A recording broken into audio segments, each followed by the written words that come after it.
जड़ वस्तु में भी परमात्मा की सत्ता दृढ़ है।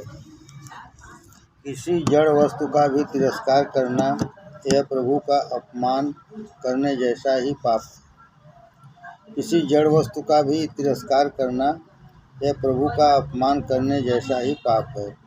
एक ही ठिकाने जो परमात्मा का दर्शन करे वह तो साधारण वैष्णव माना जाता है। सर्वभूतेषु यह पश्येत भगवत भाव मात्मनः भूतानि भगवत्यात्मनेश भागवतोत्तमः।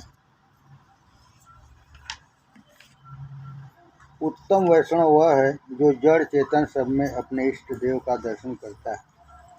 उत्तम वैष्णव वह है जो जड़ चेतन सब में अपने इष्ट देव का दर्शन करता है, सब में श्री राम कृष्ण के दर्शन करता है, प्रत्येक मानव में भगवत भाव दृढ़ करता है, सब में भगवत भावना दृष्टि से देखने की टेक पड़े तो ही मन पवित्र रहता है। सब में भगवत भावना दृष्टि से देखने की टेक पड़े तो ही मन पवित्र रहता है। समय ऐसा आया है कि मन को पवित्र रखना बहुत कठिन हो गया। पढ़े लिखों का मन बिगड़ता है और बेपढ़े लिखों का मन भी बिगड़ता है। संसार में व्यवहार में रहकर मन को पवित्र रखना यह असत्य जैसा है। संसार के व्यवहार में रहकर मन को पवित्र रखना यह असत्य जैसा है। तुम्हें मन को पवित्र रखना हो तो सबको भगवत भाव से देखने की चेष्टा करो। तुम्हें मन को पवित्र रखना है हो तो सब में भगवत भाव से देखने की चेष्टा करो। ऐसा भाव रखो ये सब परमात्मा के ही स्वरूप हैं। मुझे किसी के शरीर की आवश्यकता नहीं, मैं किसी के शरीर को देखूं भी नहीं, मैं किसी के शरीर का चिंतन भी नहीं करूं। कोई चमड़ी काली हो, किसी की गोरी हो, उससे क्या, मुझे क्या लाभ। मैं तो वैष्णव हूँ, मुझे तो परमात्मा की जरूरत है। प्रत्येक शरीर में मेरे भगवान विराजते हैं। आँखों में प्रभु को रखकर जगत को देखो। इस रीत से जो देखता है उसको जगत राम रूप दिखता है। तुलसीदास जी महाराज को जगत में सीताराम के सिवाय और कोई दिखता न था। तुलसीदास जी को जगत में कोई स्त्री रूप दिखती न थी, कोई पुरुष रूप दिखता न था। संसार में किसी भी स्त्री में इनको सीता माता का ही दर्शन होता था। महाराज सीताराम जी की नित्य सेवा करो, स्मरण करो। जगत के स्त्री मनुष्य पुरुषों में श्री सीताराम जी की भावना दृढ़ करो। सिय राम मैं सब जग जानी, करहूँ प्रणाम जोरी जुग पानी। जगत के स्त्री पुरुषों में श्री सीताराम जी की भावना दृढ़ करो। जगत की प्रत्येक स्त्री में श्री सीता जी के दर्शन का अभ्यास करो। प्रत्येक पुरुष में परमात्मा श्री राम को देखो। मंदिर में जो भगवान के दर्शन करते हैं वह साधारण दर्शन है। प्रत्येक मनुष्य में परमात्मा के जो दर्शन हैं उन्हें असाधारण दर्शन कहते हैं। ऐसा असाधारण दर्शन करो जिससे मन की शांति कायम रहे। तुम सब में भगवान के दर्शन करने का अभ्यास करोगे तो एक दिन ऐसा आएगा जिससे तुम्हारे अंदर विराजे हुए भगवान तुमको दिखने लगेंगे।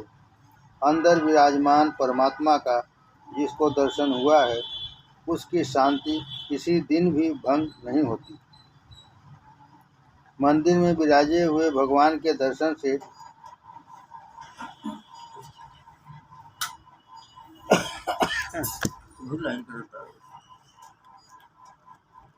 आनंद तो होता है, परंतु वहाँ के दर्शन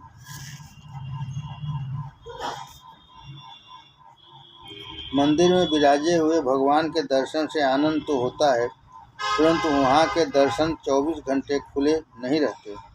मंदिर में विराजे ठाकुर जी तो शयन भी करते हैं।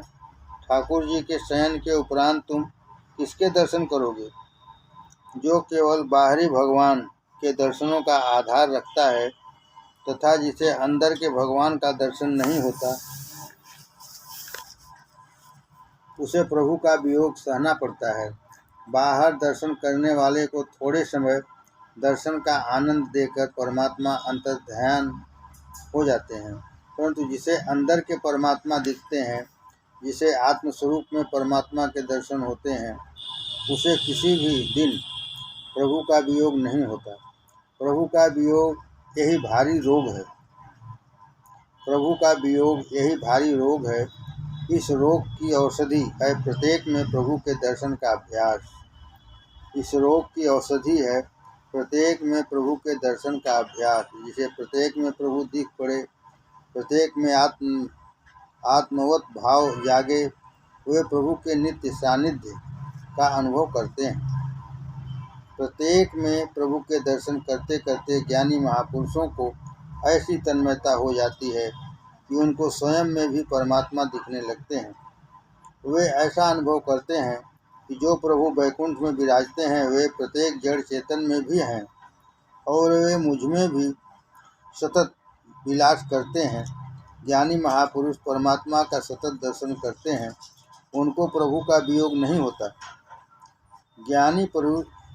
ज्ञानी महापुरुष परमात्मा का सतत दर्शन करते हैं, उनको प्रभु का वियोग नहीं होता और इससे उनका आनंद स्थायी टिकता है। बड़े बड़े साधु महात्माओं के पास कुछ भी नहीं रहता, परंतु उनकी शांति भंग कभी नहीं होती। वे सतत आनंद में मस्त रहते हैं। इसका एक ही कारण है कि वे जानते हैं कि इस जगत का जो भी मालिक है, जो लक्ष्मी का पति है, जो सर्वेश्वर है, वह स्वयं हमारे हृदय में है।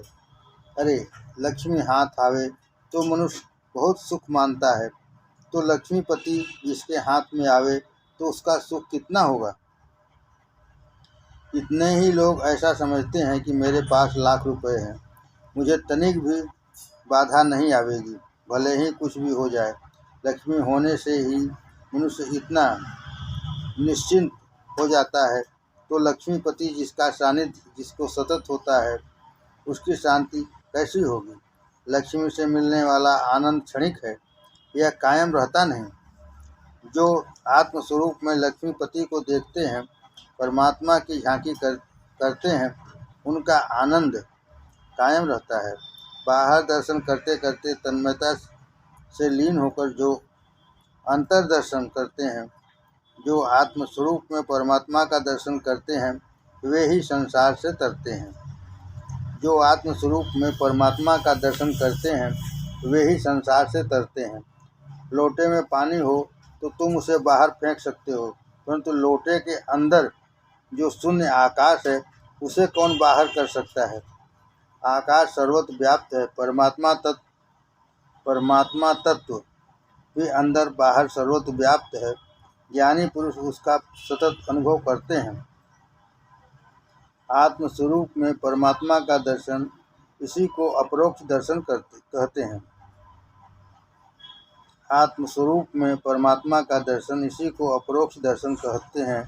गोपीजन श्री कृष्ण के अपरोक्ष दर्शन में इतनी तन्मय हो जाती थी कि श्री कृष्ण वियोग से व्याकुल हुई सखी से कहने लगती, अरे सखी, तू कृष्ण को ढूंढने कहाँ दौड़ती है, मैं ही श्री कृष्ण हूँ। गोपियों को श्री कृष्ण का सतत संयोग है और इससे गोपियाँ आनंद स्वरूपा हैं।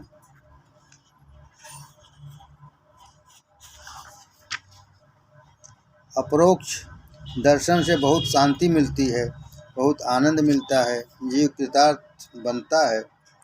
मंदिर में दर्शन करो और पीछे प्रत्येक मनुष्य में प्रभु के दर्शन करो। मंदिर में दर्शन करो और पीछे प्रत्येक मनुष्य में प्रभु के दर्शन करो। जितने मनुष्य दिखते हैं वे सभी भगवान के अंश हैं। प्रत्येक जड़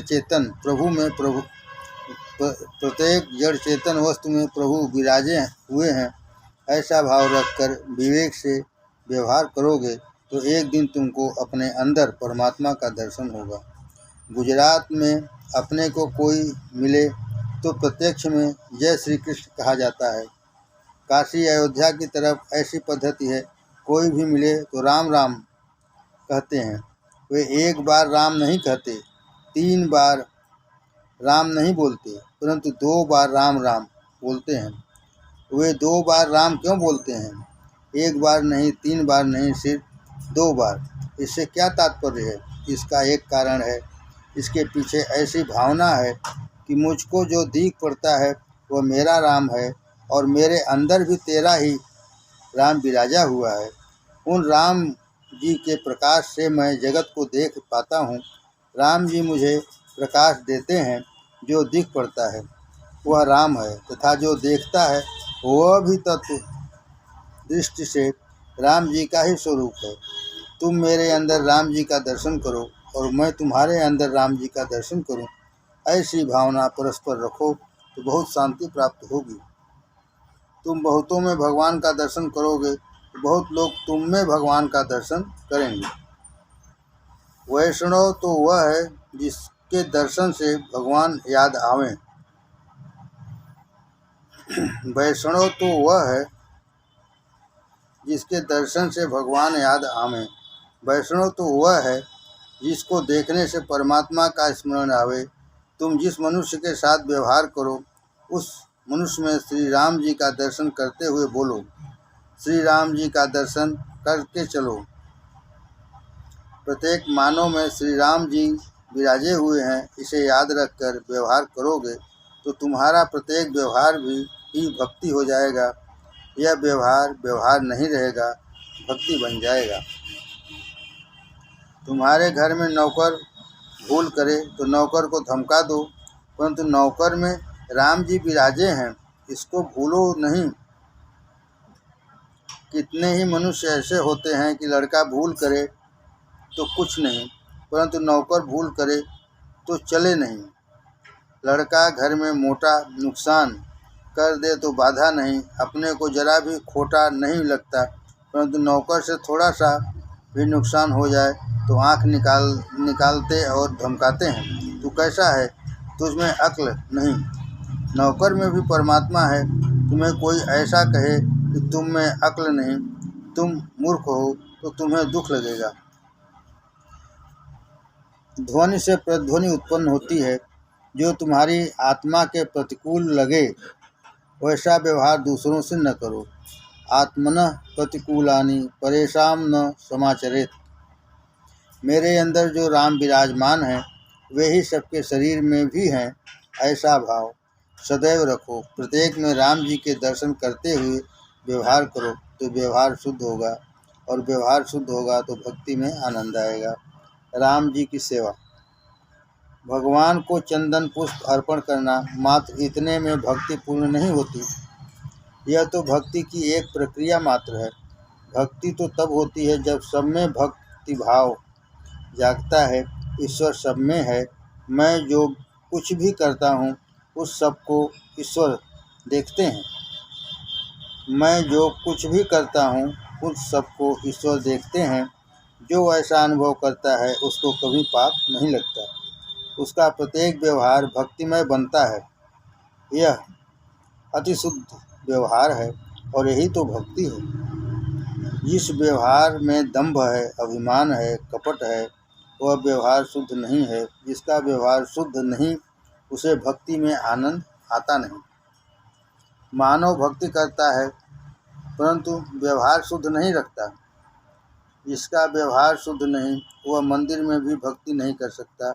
जिसका व्यवहार शुद्ध है वह जहाँ बैठा है वहीं भक्ति करता है और वहीं उसका मंदिर है। व्यवहार और भक्ति में बहुत अंतर नहीं है। अमुक समय व्यवहार, अमुक समय भक्ति का ऐसा विभाजन नहीं है। रास्ते चलते, गाड़ी में यात्रा करते अथवा दुकान में बैठकर धंधा करते, सर्वकाल में और सर्वस्थल में सतत भक्ति करनी है। रास्ते चलते, गाड़ी में यात्रा करते अथवा दुकान में बैठकर धंधा करते, सर्वकाल में और सर्वस्थल में सतत भक्ति करनी है। बहुत से लौकिक कार्यों में विश्राम लेने के बाद जो भी समय मिले बहुत से लौकिक कार्यों में विश्राम लेने के बाद जो भी समय मिले उसमें भक्ति करना मर्यादा भक्ति कही जाती है। मर्यादा भक्ति में व्यवहार और भक्ति अलग अलग होते हैं, परंतु पुष्टि भक्ति में व्यवहार और भक्ति अलग अलग नहीं होते, एक ही होते हैं। भक्त बाजार में साग भाजी लेने जाए, यह भी भक्ति है। उसका ऐसा भाव कि मैं अपने ठाकुर जी के लिए साग भाजी लेने जाता हूँ। प्रत्येक कार्य में ईश्वर के अनुसंधान को पुष्टि भक्ति कहते हैं। प्रत्येक कार्य में ईश्वर के अनुसंधान को पुष्टि भक्ति कहते हैं। प्रभु का स्मरण करते करते घर का काम करो।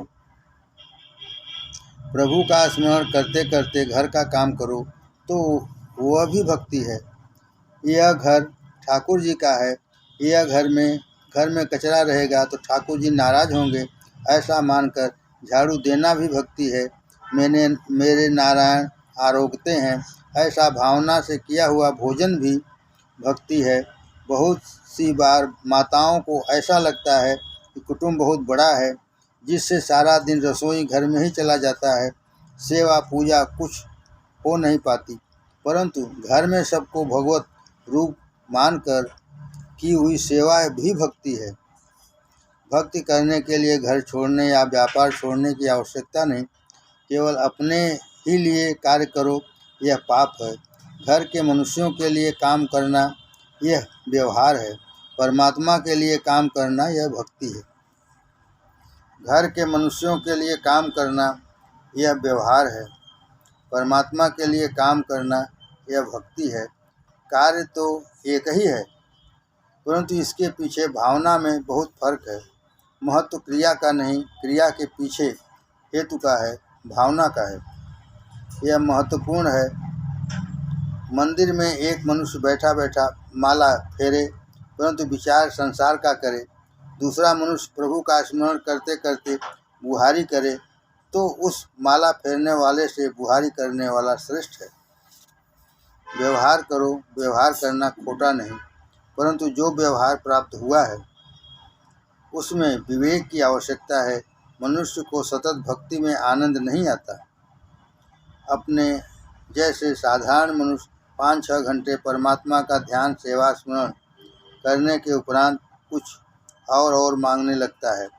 निरंतर मिठाई मिले तो मन में अभाव होने लगता है। वैसे ही मनुष्य को सतत भक्ति करने का अवसर मिलने पर वह भक्ति नहीं कर सकता। भगवान में से उसका मन हट जाता है। जैसे शरीर को थकान होती है, वैसे ही मन को थकान होती है। 5-6 घंटा सेवा स्मरण करने के उपरांत मन थक जाता है, इसलिए दोनों प्रवृत्तियों को ढूंढता है। भक्ति के लिए प्रवृत्तियों का निरंतर त्याग करने की जरूरत नहीं है। प्रवृत्तियों को सतत भक्तिमय बनाओ। भक्ति 2-3 घंटे की नहीं, 24 घंटे की करो। भक्ति 2-3 घंटे की नहीं, 24 घंटे की करो। अपनी प्रत्येक प्रवृत्ति को भक्तिमय बनाओ। बड़े बड़े संत भी प्रारंभ में धंधा करते थे। संत धंधा करते करते ही भक्ति करते थे और प्रभु को प्राप्त करते थे। नामदेव दर्जी था, गोरा कुम्हार घड़ा बनाता था, कबीर जी बुनकर थे, सेना भगत नाई था, नाई का काम करता था। संत धंधा करते थे, परंतु सब में प्रभु को देखते थे। ग्राहक में भी परमात्मा का अनुभव करते थे। प्रत्येक महापुरुष को अपने धंधे में ज्ञान मिला था। प्राचीन काल में महान ज्ञानी ब्राह्मण भी वैश्य के घर सत्संग के लिए जाते थे। प्राचीन काल में महान ज्ञानी ब्राह्मण भी वैश्य के घर सत्संग के लिए जाते थे। जाजली ऋषि की कथा है। एक दिवस उनको आकाशवाणी से आज्ञा हुई कि सत्संग करना हो तो जनकपुर में तुलाधार वैश्य के यहाँ जाओ। जाजली ऋषि तुलाधार के यहाँ गए। तुलाधार उस समय दुकान में काम कर रहे थे। जाजली को देखकर उन्होंने पूछा कि आकाशवाणी सुनकर आए हो? जाजली को महान आश्चर्य हुआ कि वैश्य और इतना महान। तुलाधार से पूछा तुम्हारा गुरु कौन है? तुलाधार ने कहा, मेरा धंधा ही मेरा गुरु है। मैं अपने तराजू की डंडी ठीक रखता हूँ, किसी को कम नहीं तोलता, बहुत नफ़ा नहीं लेता। मेरी दुकान पर आने वाला ग्राहक प्रभु का अंश है, ऐसा मानकर व्यवहार करता हूँ। तराजू की डंडी की तरह अपनी बुद्धि को ठीक कर रखता हूँ, टेढ़ी होने नहीं देता। अपने माता पिता को परमात्मा का स्वरूप मानकर उनकी सेवा करता हूँ तथा धंधा करता करता करता मन में मालिक का सतत स्मरण करता हूँ। धंधा करने में ईश्वर को भूलोगे नहीं तो तुम्हारा धंधा ही भक्ति बन जाएगा।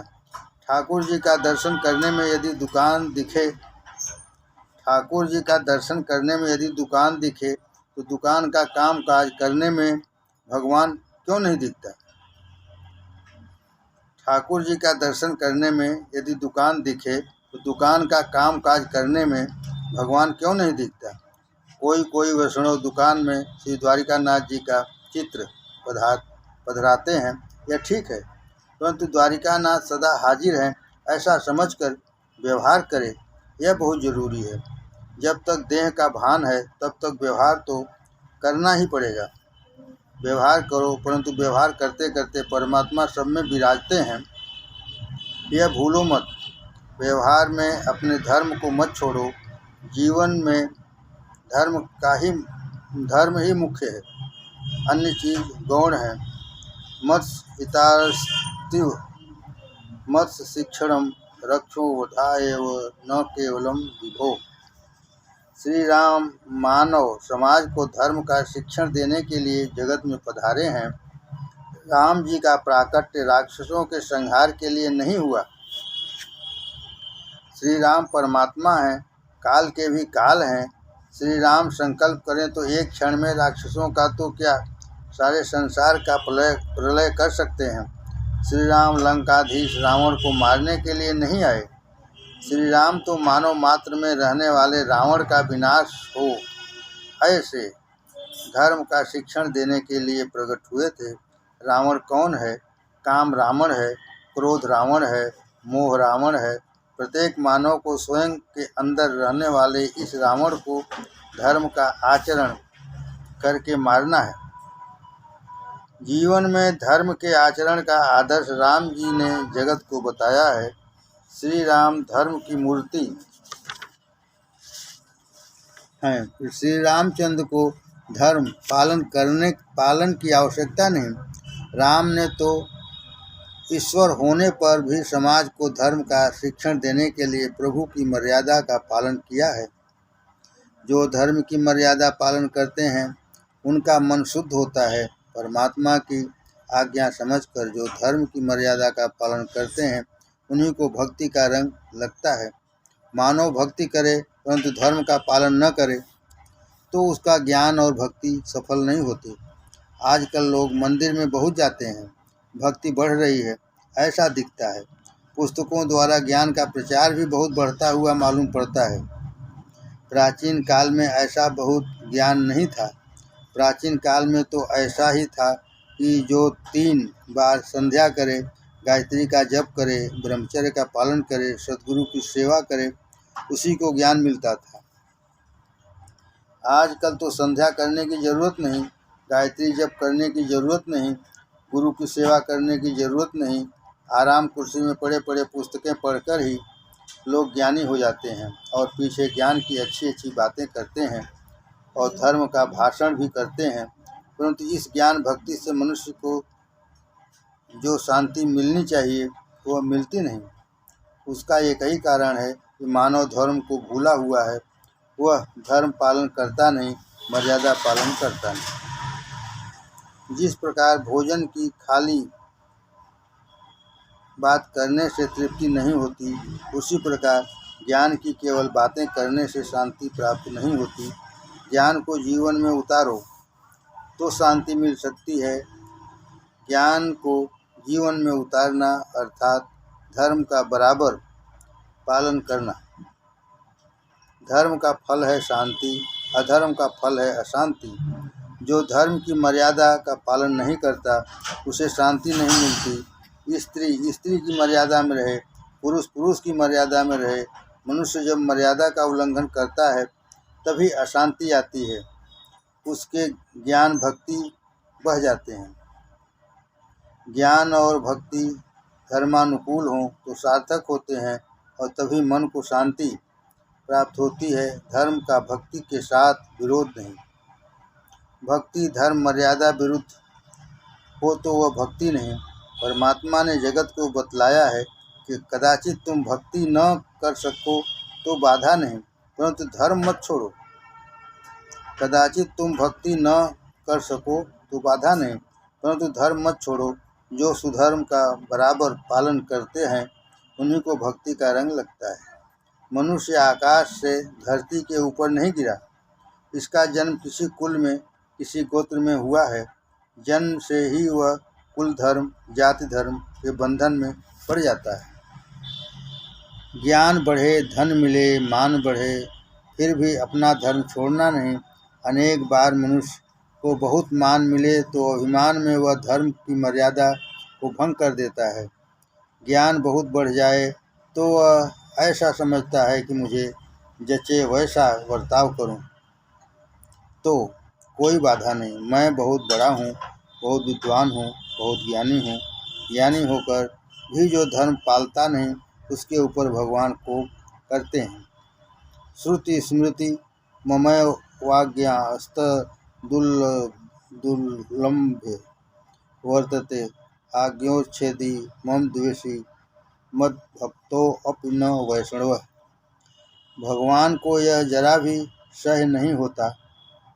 भगवान कहते हैं कि मैंने तुझे संसार में इसलिए ज्ञान नहीं दिया कि तू धर्म की मर्यादा को तोड़े। भगवान उसको बहुत सजा देते हैं। ज्ञानी वही है जो धर्म की मर्यादा में रहे। कुछ लोग ऐसा समझते हैं कि आत्मा को पुण्य नहीं, आत्मा को पाप नहीं, आत्मा शुद्ध है, चेतन है, ब्रह्म रूप है, पाप और पुण्य के परे है, धर्म और अधर्म से परे है।